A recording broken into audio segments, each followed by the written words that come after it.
This segment brought to you by Hope Cancer Care of Nevada, offering state-of-the-art cancer treatment in Pahrump. A little hope goes a long way.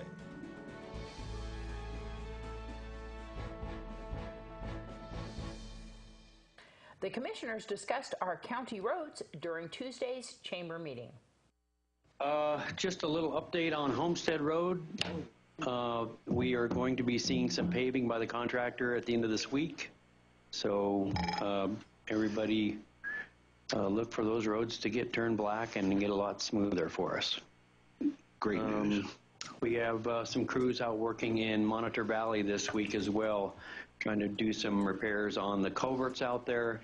With the lack of snow and the time that it takes to take care of all that this year, they're finding some additional time to fix some of those culverts. So just a couple of things to throw at you for updates. Thank you. So let's start with Commissioner Cox. Anything for the yes. Public Works?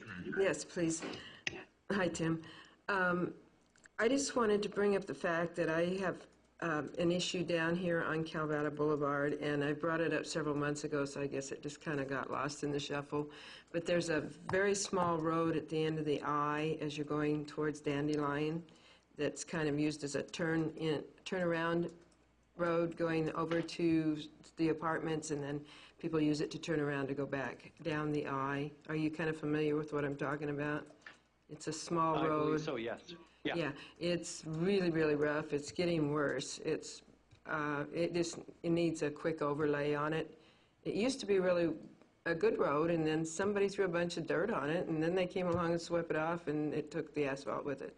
So if we could put that on there for an overlay, it would be great. Thank you. That's all I have.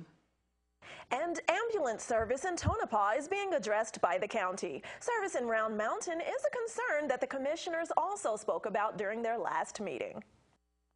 To date in Tonopah, we have spent right at $26,000 keeping one person as part of the crew. Just a reminder, one seat takes 168 hours a week. That's 24 hours a day, 7 days a week. To have a legal ambulance, it takes 336 hours worth of coverage. And to equate that, that's 8.4 40-hour work weeks. So even with this expenditure, Station 11 is not always in service because we just absolutely do not have enough volunteers to cover the schedule. A sad part of this presentation is the problems in Tonopah have now spread to Round Mountain. It's similar but different, and I'll do my best to explain this because I was out there in Round Mountain and had a wonderful meeting with Round Mountain Gold management and some of our EMTs that are out there on the service. Round Mountain Gold, by process, for them to protect their production, must at all times keep on the site one EMT and one emergency response team member. They are having the same exact problems that we are.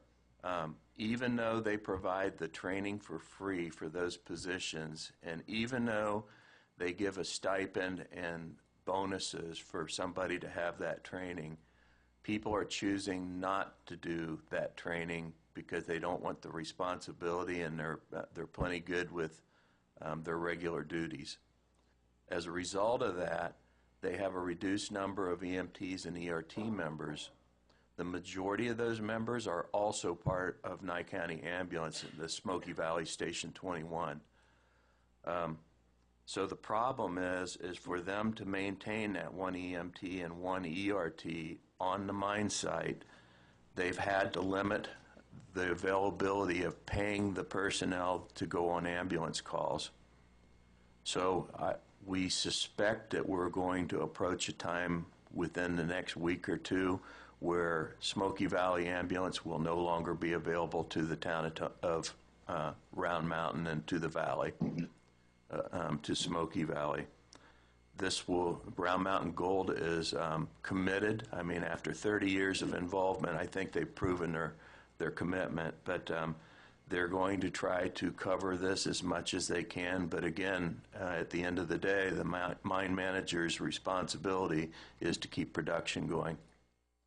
And that was Nye County Emergency Services Director Vance Payne. Ford says more consumers are wanting SUVs. Angela Miles reports. Tapping our news, defense giant General Dynamics is ready to buy its smaller rival, CSRA, for $6.8 billion. General Dynamics' offer translates into $40.75 per share in cash. CSRA shares jumped on that deal. Oracle is reaching for the clouds. The tech company plans to build 12 new data centers, and all will be cloud-based operations. Among the new locations, China, India, Japan, Saudi Arabia, Singapore, and Europe. Oracle's push into cloud computing pits it against Amazon, Google, and Microsoft. Ford is accelerating production of its two most popular large SUVs. Production in the Expedition and Navigator will increase by 25% at its Kentucky truck plant in Louisville. Both SUVs are said to be among the highest priced vehicles that Ford sells. Thanks, Angela. And don't grab that remote. Your court report is coming up next.